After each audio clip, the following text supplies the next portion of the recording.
Hi guys, welcome back to my channel. आज मैं आपको बताऊंगी कि what is my morning skin care routine. ज़्यादा फैसिनेटिंग नहीं है, बहुत ही सिंपल है। मैंने पिछली वीडियो में आपको बताया था अपना night skin care routine. Even देखो उस टाइम पे मेरी स्किन कैसी थी। वो प्रोडक्ट्स मुझे यूज़ करते हुए बहुत टाइम हो गया है। बीच-बीच में हार्मोनल इम्बैलेंस की वजह से या अदर फैक्टर्स की वजह से मेरे बार-बार एक्ने वापस आ जाता है। लेकिन अभी फ़िलहाल मेरी स्किन बहुत काम है। इवन आप खुद देख सकते हो मेरे पास एक्ने बिल्कुल ना के बराबर है।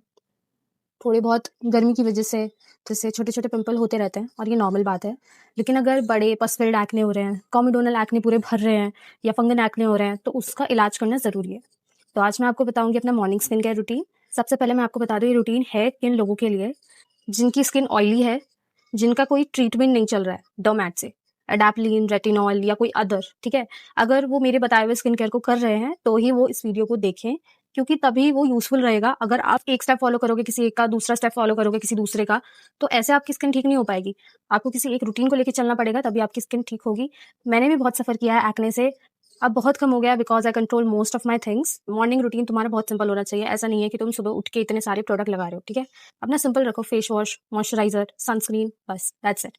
जो भी तुम्हें टारगेटेड इंग्रीडिएंट लगाने हैं, वो तुम रात को यूज़ करो, क्योंकि रात को ना ज़्यादा स्किन इफेक्टिव होती है, ज़्यादा स्किन कैपेबल होती है अपने आप को रिपेयर करने के लिए। सबसे इम्पोर्टेंट बात कि ये वीडियो नॉन स्पॉन्सर्ड है, मुझे कोई स्पॉन्सरशिप या कुछ नहीं मिली है। मैं अपनी तरफ से जो प्रोडक्ट मैं यूज़ करती हूँ, वो मैं आपको बताऊँगी। मैं अभी यूज़ कर रही हूँ डॉट एंड की का सीका कामिंग फेस वॉश। आप सिंपल का ले सकते हो, बहुत अच्छा है, ठीक है? मैं कुछ ट्रिक्स भी बताऊँगी आपको बीच-बीच में, जो आपको ध्यान रखनी है। बहुत ही माइनर होती हैं, लेकिन बहुत इंपॉर्टेंट होती है अपनी स्किन के लिए, ठीक है? देखो आपको क्या करना है ना, हमेशा जो फेस वॉश लेते हो ना, बहुत थोड़ा लो, पी साइज़ अमाउंट, ऐसे भर के मत लो। मेरा भी यही होता था, भर-भर के प्रोडक्ट यूज़ करना, नॉट मल्टीपल, बट एक ही प्रोडक्ट को बहुत ज़्यादा बार लगा लेना है, बहुत ज़्यादा-ज़्यादा लगा लेना। कभी-कभी स्किन को उतनी रिक्वायरमेंट ही नहीं होती, जितनी हम सोचते हैं कि हमें चाहिए या यूज़ करना है, बस इतना। मतलब ये बहुत थोड़ा-सा है, मतलब लग भी नहीं रहा कि मेरे मुँह पे आएगा भी नहीं आएगा, ये भी थोड़ा ज़्यादा ही निकल गया। बस मैं इतना सा यूज़ करती हूँ, ठीक है? और अच्छे से फ़ोम बनाऊँ, वो जो स्लाइमी टेक्सचर होता है ना हाथ में, वो नहीं होना चाहिए। क्योंकि देखो ऐसा कभी-कभी होता है कि जब आप इसको डायरेक्टली लगाते हो ना फेस वॉश को, तो क्या होता है कि वो फेस वॉश आपके पोर्स में रह जाता है। आपको लगेगा फेस वॉश हो गया है, लेकिन कभी-कभी ऐसा भी लगेगा कि जब आप फेस वॉश के बाद दूसरा प्रोडक्ट लगा रहे हो, तो आपको फोम सी दिखेगी, जस्ट बिकॉज़ वो प्रोडक्ट की गलती नहीं है, वो आपकी मिस्टेक है कि आपका फेस वॉश फेस पे रह गया। तो क्योंकि फेस वॉश रह जाता है फेस पे मोस्ट ऑफ द लड़कियों के। दूसरी टिप, अगर आप कोई ingredient based face wash use कर रहे हो, जैसे सैलिसिलिक एसिड और ग्रीन टी है, ठीक है? तो थोड़ी देर ना फेस पे ऐसे सर्कुलेटरी मोशन में आप मसाज करो। ज़्यादा से ज़्यादा आप 60 सेकंड के लिए अपने फेस वॉश पे छोड़ दो, ताकि वो अच्छे से उसके इंग्रीडिएंट आपकी स्किन पे काम करें। तुरंत जल्दी-जल्दी फेस वॉश करके मत साफ कर देना, क्योंकि इंग्रीडिएंट बेस्ड प्रोडक्ट अगर आप यूज़ कर रहे हो, तो फिर वो वेस्ट ऑफ मनी होगा, अगर आप उसको थोड़ी देर के लिए नहीं छोड़ोगे अपने फेस पे। फेस वॉश करने के बाद आपको क्या करना है, अच्छे से ड्राई कर लेना है। Step 2 what you have to do is I won't apply moisturiser, क्योंकि अभी थोड़ी गर्मी है तो इतना मॉइस्चराइज़र की इतनी ज़रूरत नहीं है। कभी-कभी ज़रूरत पड़ती है जब मैं एक्सफोलिएशंस का यूज़ करती हूँ। Next what I am going to apply is my targeted serum, that is alpha arbutin from Dermaco.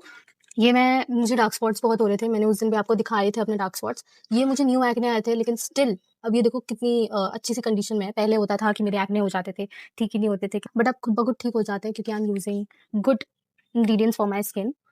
If you have any question regarding any of the product या कुछ भी एक्स्ट्रा क्वेश्चंस हो स्किन के बारे में, तो आप मुझसे डेफिनेटली पूछ सकते हो कमेंट सेशन में। 1 से 2 ड्रॉप काफ़ी है आपकी स्किन के लिए। डायरेक्ट स्किन पे मत लगाना, तो अच्छे से ऑब्जर्व हो जाता है। अल्फा आर्बुटेन बेसिकली होता है आपकी पिगमेंटेशन के लिए, तो मैं उसी पर्पज़ से सीरम को यूज़ कर रही हूँ, क्योंकि जब भी मुझे पिगमेंटेशन हो जाती है तो इतनी जल्दी जाती नहीं है। मैंने आपको नाइट स्किन केयर रूटीन में कुछ दिनों पहले दिखाया था, और अब देखो काफ़ी फ़र्क है। मैंने आपको बोला भी था कि मैं इसको यूज़ करने के बाद ही इसका रिव्यू दूँगी। अब जब अच्छे से सीरम ऑब्जर्व हो जाए, तो ये आपको यूज़ करनी है अपनी कोई भी स्किन के अकॉर्डिंग सनस्क्रीन। मैं यूज़ कर रही हूँ डॉट एंड की सनस्क्रीन। 2 उंगली वाला तो पता नहीं, लेकिन आई जस्ट फॉलो उतना ही जितना मेरे स्किन को सूट करता है। थोड़ा-थोड़ा गैप दो हर प्रोडक्ट के बीच में, ताकि आपका थोड़ा जो प्रोडक्ट्स हैं, जो आपके इंग्रीडिएंट्स हैं, वो अच्छे से ऑब्ज़र्व हो जाए। बहुत ही अच्छी है ये सनस्क्रीन, मतलब देख सकते हो अच्छे से ऑब्ज़र्व हो गई है। क्योंकि मैं काफ़ी स्किन केयर यूज़ कर चुकी हूँ अपने स्किन पे, तभी मेरी स्किन की हालत ऐसी हो गई थी। एंड अभी मैं बहुत मिनिमल सी चीज़ें फ़ॉलो कर रही हूँ। कुछ बेसिक पॉइंट्स को फ़ॉलो कर रही हूँ, तो वही सारी चीज़ें मेरे लिए काफ़ी हेल्पफुल हैं। आगे-आगे मैं वीडियोज़ में भी बताऊँगी आपको जगह। आपको एक चीज़ और ध्यान रखनी है, अगर आपके डार्क सर्कल आ रहे हैं, तो आपको अपनी आँखों पे भी अच्छे से सनस्क्रीन अप्लाई करनी होती है। अगर आपके डार्क सर्कल आ रहे हैं, इसका मतलब पिगमेंटेशन का रिस्क बढ़ रहा है। तो आपको अच्छे से यहाँ पे अप्लाई करना है। मल्टीपल चीज़ें यूज़ करने की ज़रूरत नहीं है, just follow a simple routine. Last but not the least, ये डर्माको की लिप बाल्म, तो इसमें है कोजिक एसिड, जो पिगमेंटेशन को कम करता है। लाइक मेरे पहले लिप्स ऐसे थे, आई वोंट से इतना ड्रास्टिक चेंज है, बट आई मस्ट से कि this is without any pigment, ये मेरे नेचुरल लिप्स हैं। तो आई मस्ट से इतना चिप-चिप भी नहीं लगता है और कन्वीनिएंट भी है। यही मेरा मॉर्निंग स्किन केयर रूटीन है। शाम के लिए हम वही स्टेप फ़ॉलो करेंगे, डबल क्लेंजिंग, फिर उसके बाद अपना नॉर्मल सा फेस वॉश और फिर मॉइस्चराइज़र, बस।